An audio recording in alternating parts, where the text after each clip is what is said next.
जहां एक तरफ अयोध्या में राम मंदिर के उद्घाटन की तैयारी चल रही है, तो वहीं दूसरी तरफ राम मंदिर उद्घाटन से पहले एक के बाद एक ऐसे ऐसे चमत्कार हो रहे हैं कि किसी को अपनी आंखों पर यकीन नहीं हो रहा है।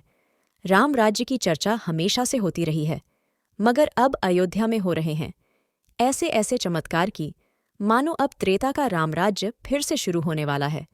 क्योंकि राम मंदिर उद्घाटन से पहले अयोध्या में ऐसे ऐसे चमत्कार हो रहे हैं जिसे देख किसी को अपनी आंखों पर यकीन नहीं हो रहा है। दोस्तों, त्रेता युग में भगवान श्रीराम ने पापियों का नाश करके धर्म की स्थापना की थी और मानव जाति को मर्यादा का पाठ सिखाए थे। वैसे दोस्तों, वो कहते हैं ना कि सच्चाई को कोई कितना ही क्यों न छिपा ले, लेकिन एक न एक दिन सच बाहर निकलकर आ ही जाता है। दोस्तों, भारत में कई कट्टरपंथी सेकुलरिज्म की आड़ में भगवान श्रीराम के अस्तित्व पर ही सवाल खड़ा करते हैं। भगवान श्रीराम को महज एक काल्पनिक पात्र मानते हैं और रामायण ग्रंथ को महज एक काल्पनिक किताब बताते हैं। सनातनी विरोधियों का मानना है कि रामायण में लिखी हुई सारी बातें मनगढ़ंत कहानी है। उनका मानना है कि ऐसा हो ही नहीं सकता। लेकिन आज की यह वीडियो राम को काल्पनिक मानने वाले कट्टरपंथियों को हिलाकर रख सकती है। आज के इस वीडियो को देखकर उन सबको भी यकीन हो जाएगा कि रामायण एक सच्ची घटना है। और तो और अयोध्या में होने वाला चमत्कार कट्टरपंथियों के मुंह पर एक तमाचा है, क्योंकि रामायण के बहुत से ऐसे प्रमाण आज भी मौजूद हैं जो इस बात की गवाही चीख चीख कर दे रहे हैं कि रामायण एक सच्ची घटना है। क्योंकि राम सेतु लंका, अशोक वाटिका, रावण महल, सुग्रीव गुफा जैसे तमाम ऐसे प्रमाण आज भी मौजूद हैं जो इस बात की गवाही दे रहे हैं कि रामायण कोई काल्पनिक घटना नहीं है। 22 जनवरी को ऐतिहासिक राम मंदिर का उद्घाटन होगा। राम मंदिर की तैयारी लगभग पूरी हो चुकी है। 22 जनवरी को पूरे विधि विधान के साथ अयोध्या में राम मंदिर का उद्घाटन होगा, जिसमें PM Modi, UP CM Yogi Adityanath सहित कई बड़े बड़े नेता अभिनेता, क्रिकेटर, बिजनेसमैन शामिल होंगे। पीएम नरेंद्र मोदी इस कार्यक्रम के यजमान होंगे, जिस ऐतिहासिक घड़ी का हिंदू कई सदियों से इंतजार कर रहे थे।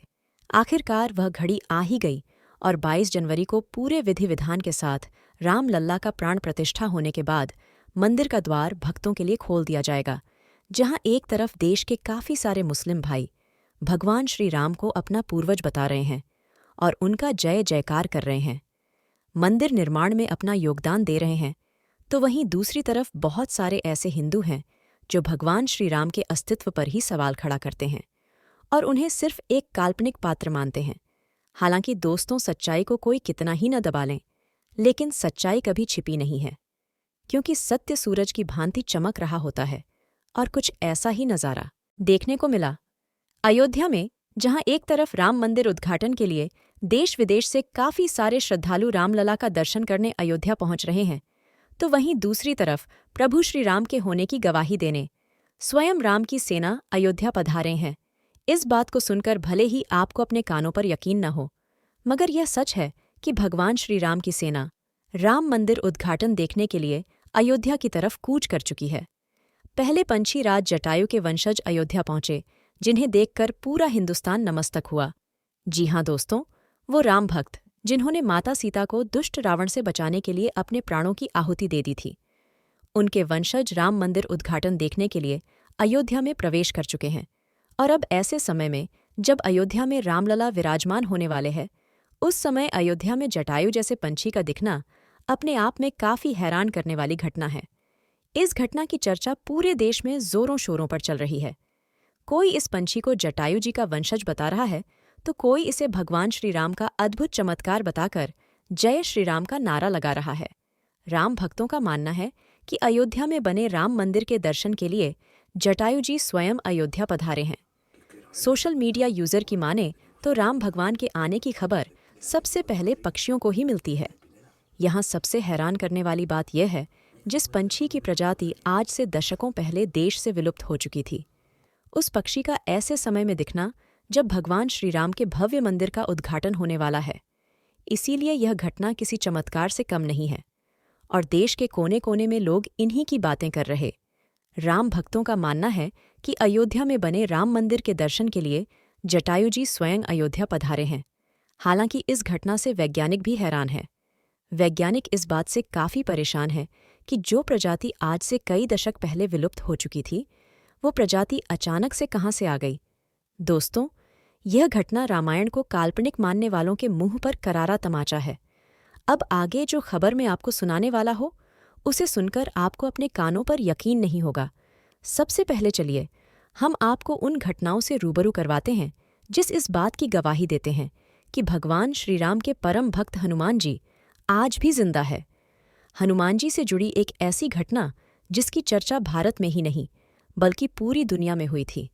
आपको बता दें कि लोगों का कहना है कि भगवान श्री राम के प्राण प्रतिष्ठा में न सिर्फ साधु संत बल्कि शोर असुर नाग किन्नर गंधर्व यक्ष सब किसी न किसी रूप में आकर शामिल होंगे और इस ऐतिहासिक घड़ी के साक्षी बनेंगे। दोस्तों, कहानियों की माने तो अयोध्या के हनुमान गढ़ी में हनुमान जी आज भी भगवान श्री राम की प्रतीक्षा कर रहे हैं। पौराणिक कथाओं के अनुसार लंका विजय के बाद भगवान श्री राम ने हनुमान जी को यह स्थान रहने के लिए दिए थे। यही कारण है कि इस स्थान को हनुमान गढ़ी यानी हनुमान जी का घर भी कहा जाता है। मान्यता है कि श्रीराम के दर्शन के पूर्व अयोध्या में श्री हनुमान जी के दर्शन हनुमान घड़ी में करने से मनोकामना जल्द ही पूरी होती है। माना जाता है हनुमान जी आज इसी जगह पर प्रभु श्री राम का इंतजार कर रहे हैं और यह बात उसी समय प्रमाणित हो गया जब स्वर्गीय हनुमान जी प्रकट होकर आतंकवादियों से अयोध्या को बचाए थे। वैसे तो आपको बता दें कि देश भर में कई जगहों पर हनुमान जी को देखने का दावा किया जाता है। दोस्तों, आपको बता दें कि साल 1998 में अयोध्या में एक ऐसी घटना घटी थी जो किसी चमत्कार से कम नहीं थी, जिसमें लोगों ने साक्षात हनुमान जी के दर्शन किए थे। बात 1998 की है। हालांकि यह घटना उस समय किसी अखबार की सुर्खियां नहीं बटोर पाई थीं, लेकिन थी चमत्कारिक।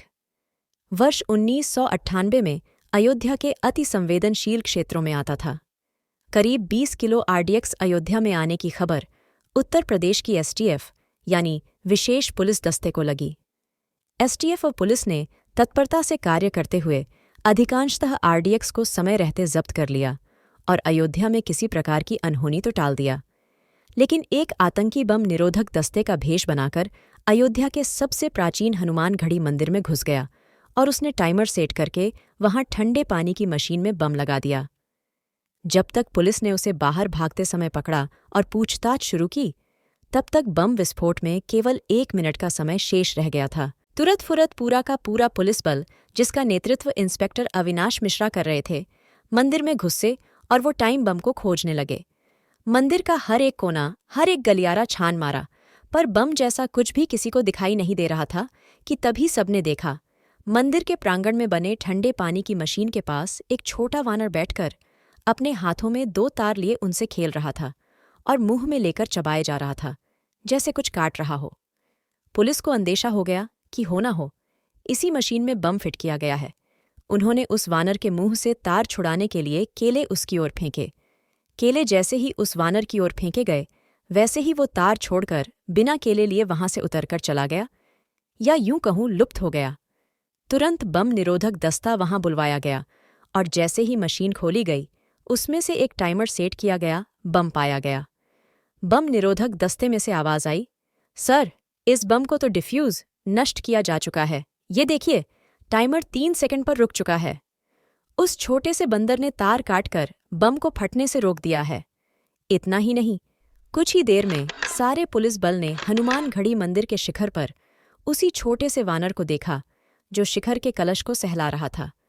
भक्तों का विश्वास है कि वह वानर कोई और नहीं, स्वयं भगवान हनुमान जी थे, जो कह रहे थे कि अवध मेरे प्रभु श्रीराम की है और इसकी ओर जब जब संकट आएगा तब तब एक वानर आकर इस अवध की रक्षा करेगा, अपने प्रभु की परम प्रिय नगरी पर आंच भी नहीं आने देगा।